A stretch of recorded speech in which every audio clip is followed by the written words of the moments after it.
तो जो तुम भोजन करते हो ना 3 बार 6 बार 8 बार कितने बार करते दिन में, वो भोजन आप पश्चिम दिशा की ओर मुंह करके किया करो। कोई खर्चा भी नहीं होगा, खुद ही खाना है, खाली मुंह करना पश्चिम की तरफ। पश्चिम की तरफ मुख करके जो भोजन करता है ये भगवान की मर्यादा है, इसी तो उसको उसके घर में धन की आवक बढ़ जाती है। जो पूर्व की ओर मुंह करके भोजन करता है लोग उससे प्रभावित होने लगते हैं। देख लेना, जैसी जरूरत हो उस हिसाब से कर लेना। अब कथा है, कथा में तो सभी बातें आएंगी महाराज। अब आपको क्या जरूरत, आप अपने हिसाब से वो चीज कैच कर लेना। पश्चिम की ओर मुंह करके भोजन करोगे तो घर में धन की आवक बढ़ती है। पूर्व की ओर मुंह करके भोजन करोगे तो आपका प्रभाव बढ़ता है। जलवा, जलवा क्या कहते हैं आप लोग? जलवा, प्रभाव बढ़ता है पूर्व की ओर। और अगर तुम्हें दिखता है कि फालतू की बातों में कोई दम नहीं है, जलवा अलवा भी कितने दिन रहेगा, ऐसे पैसे भी क्या ज्यादा कर पाएंगे, महाराज शांति मिल जाए बस, ये जैसे भी मिल जाए, हमें वो जिंदगी चाहिए। तो उत्तर की ओर मुंह करके भोजन किया। किस दिशा में? टुवर्ड्स द नॉर्थ, उत्तर की ओर मुंह करके भोजन किया करो तो तुम्हारे मन में शांति रहेगी। दक्षिण में, दक्षिण रहने दो, क्या करना पड़ता। दक्षिण में किसी को अगर दबाना हो, डिप्रेस करना हो, अपने को उससे ऊपर बढ़ाना हो, किसी को दो, तो दक्षिण की ओर मुंह करके भोजन कर सकते हो। पर ये अच्छा नहीं है, करना नहीं चाहिए, ठीक है। यही बात भजन में भी लागू होती है। भजन भी अगर आप पश्चिम की ओर मुंह करके 30 मनके की माला से अगर आप भजन करते हैं, मध्यमा उंगली का उपयोग करते हैं, ये मध्यमा होती है बड़ी, सबसे बड़ी मध्यमा, इस उंगली का उपयोग करते हैं आप भजन करने में, नाम ले रहे हैं भगवान का, इस उंगली का पश्चिम की ओर मुंह करके 30 मनके की रुद्राक्ष की माला पर अगर आप भजन कर रहे हैं तो आपके घर में धन बढ़ेगा, आपके घर में पैसा आएगा।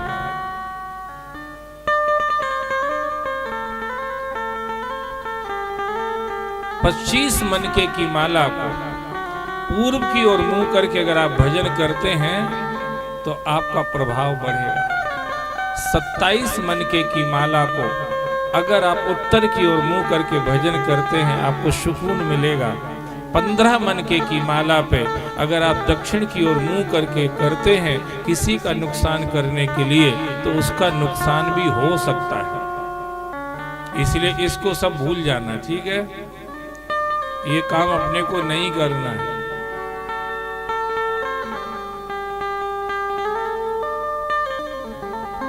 जो भगवान शिव का अभिषेक करता है, पंचामृत अभिषेक करता है, भगवान उसके अंतःकरण को पवित्र करते हैं। जो भगवान शिव को भोग लगाता है, अन्न का भोग लगाता है, भगवान उसके घर को धन धान्य से संपन्न करते हैं। जो भगवान को गंध अर्पण करता है, सुगंधित चीज अर्पण करता है, भगवान उसके पुण्य की वृद्धि करते हैं।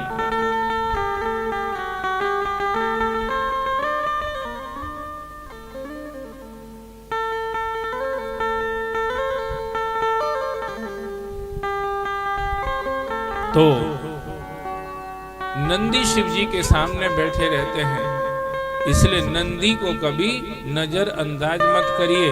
उनके पास उनसे परमिशन लीजिए, उनको प्रणाम कीजिए, फिर शिव जी के पास जाइए।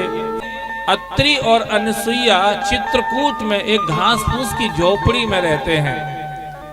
अनसुईया जानती है मैं अत्रि की पत्नी हूं, मेरा धर्म कहता है कि मैं पति की सेवा करूं, बस इसी में मुझे धर्म अर्थ काम और मोक्ष चारों पुरुषार्थों की सिद्धि होगी, ये धर्म कहता है। तो अनसुईया क्या करती है, अपने पति के चरणों को धोती है और उस चरणामृत को ही पीती है।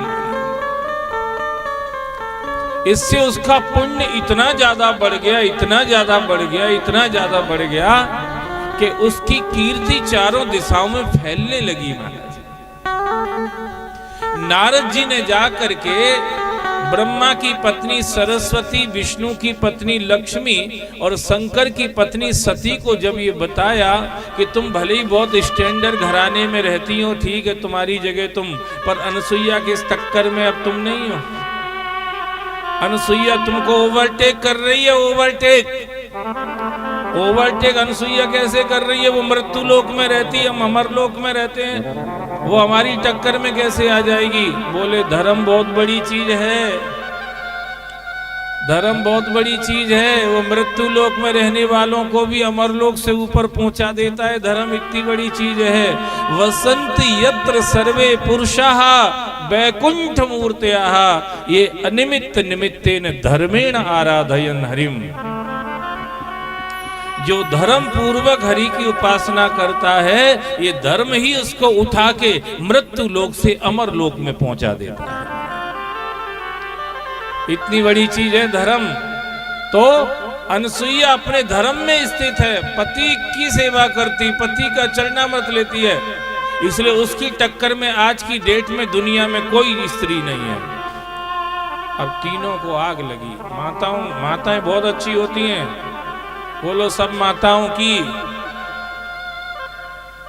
माताएं बहुत ही अच्छी होती हैं, बहुत अच्छी, पर इनमें एक कमी रहती है, ये एक दूसरे की बड़ाई नहीं सुन सकती आपस में। यही मुश्किल इनकी बीमारी है, एक बीमारी रहती है इनके पास। अगर जब वाली बीमारी इनकी निकल जाए तो ये सीधी बैकुंठ में ही जाएंगी, कोई नहीं रोक पाएगा इनको। पर इससे ये छूटे ही नहीं पाती, क्या करो। जैसे ही तीनों ने सुना अनसुईया का नाम, तीनों को आग लगी अंदर। महाराज हमको ओवरटेक कर दे, अमरलोक की स्त्री को मृत्यु लोक की स्त्री ओवरटेक कर दे, इम्पॉसिबल। आन दो, हमारे पतियों को अभी भेजते हैं। 5:30 बज गए, 6 बजे ड्यूटी से आई जाएंगे स्कूटी से। जो 6 बजे तीनों पति अपने अपने घर पहुंचे, तीनों की पत्नियां बैठी मुंह फुलाए महाराज। और आदमी समझ जाता, जिस दिन पत्नी का मुंह फूला हो, समझ जाता आज दाल में कुछ। पत्नी का मुंह देख के समझ जाता है पति फूला है कि फूल जैसा खिला है, दो ही में से अंदाज लग जाता है महाराज। जो देखा तो तीन ही के मुंह फूले महाराज। पति लोग घबरा गए, मामला कुछ गड़बड़ हो गया है। सुनो, ब्रह्मा जी की पत्नी बोली सरस्वती, जल्दी से जाओ देखो ये चित्रकूट में अनसुईया कौन है। तो बोले चाय पानी तो करा दो यार, फिर चले जाएंगे। बोले चाय पानी बाद में मिलेगा, चलो जाओ जल्दी। सो बेचारी सरस्वती ने भगाया ब्रह्मा जी। पत्नियों की दादागिरी पहले से ही चल रही, कोई नया काम मत समझ लेना, ठीक है। पत्नियों की दादागिरी चल रही पहले से। सरस्वती ने भगाया सो ब्रह्मा जी गए, लक्ष्मी ने भगाया सो विष्णु जी गए, सती ने भगाया सो शंकर जी गए। तीनों रास्ता में इकट्ठे हो गए। कहे दादा कहाँ जा रहे हो? बोले जहां तुम जा रहे हो वहीं हम जा रहे हैं। और कहाँ जा रहे हैं? चलो फिर। जो पहुंचे अनसुईया के यहाँ, तीनों इकट्ठे ही थे। आवाज लगाई, भवती भिक्षान्न देही। अनसुईया कंदमूल फल लेकर के आई। जानती हैं कि गृहस्थ का धर्म कहता है कि कोई भी दरवाजे पर आए तो निराश नहीं होके जाना चाहिए, कुछ ना कुछ उसके हाथ पे जरूर धरना चाहिए। कुछ ना कुछ जरूर रख दो, खाली मत जाने दो, गृहस्थ का धर्म है। अनसुईया कंदमूल फल लेकर के आई। तीनों ने मना कर दिया, हम ऐसे नहीं लेते। फिर कैसे लेते हो? बोले जो निर्वस्त्र होके देता उसी की भिक्षा लेते हैं। अनसुईया समझ गई, इट मीन्स दे आर समबट स्पेशल टाइप ऑफ बेगर। ये कोई साधारण भिखारी नहीं, इसका मतलब ये है। अनसुईया भी कोई साधारण दाता नहीं है। अंदर गई, अपने पति का चरणामृत लिया और लेकर के जो तीनों देवताओं पे छींटा मार के बोला कि अगर मैंने अपने पति के चरणों के अलावा किसी पुरुष का कभी सपन में भी चिंतन न किया हो तो ये तीनों के तीनों 6-6 इंच के बन जाए महाराज। थे तो 6-6 फीट के लंबे। अब भी खुद ही देवता, अब चाहे जितने बड़े बन जाए उनको कि जरूरी के 5 ही फीट के रहोगे, 6 के 7 के कितने ही बन जाए। अब अपने हाथ में जब रिमोट हो तो अपन कुछ भी कर लो, फिर क्या बात है। सो भैया 6-6 इंच के बन गए और कह रहे थे कि निर्वस्त्र होके भिक्षा दो, पर खुद पहले ही निर्वस्त्र हो गए। कहे अभी कपड़े थे उस साइज के, अभी भी रह गए इतने बड़े। सो धोती इधर डली ने, कुर्ता उधर डला नहीं भी उधर डले, वहां लुढ़क रहे उधर जमीन में, रेत में, चित्रकूट के रेत में लुढ़क रहे। अनुसुईया वचनबद्ध होने से वस्त्र तो उतार दिए, पर इनको बोध ही नहीं है स्त्री पुरुष का, तो जरा से बच्चे हो गए। तीनों को उठा लिया, लेकर के अपनी झोपड़ी में गई, गोदी में लिटा लिया। देखा तो तीनी के पेट में चूहा कूद रहे, क्योंकि पत्नी ने चाय भी नहीं दी थी, पत्नियों ने ऐसे ही भगा दिया। तीनों के पेट में चूहा कूद रहे। सो अनुसुईया के अंदर वात्सल्य भाव आ गया। वात्सल्य आते ही अनुसुईया के स्तनों से दूध की धार बहने लगी। तीनों देवताओं को दूध पिलाना शुरू किया तो वो टेस्ट आ रहा था उन तीनों देवताओं को अनुसुईया के दूध में, कि आपस में कानाफूसी करने लगे कि पत्नियों को भाड़ में जान दो, अब तो मम्मी के पास ही रहेंगे। मम्मी के पास ही रहेंगे। उनके लहसुन प्याज के भजिए में भी वो टेस्ट नहीं आया जो ये कंदमूल फल वाली। सॉरी, लहसुन प्याज तो वो नहीं खाते होंगे, सॉरी यार। भगवान क्या लहसुन प्याज चलते ही नहीं, भगत ही नहीं खाते तो भगवान कहां से खाएंगे। और भगत इसलिए नहीं खाते क्योंकि भगवान नहीं खाते।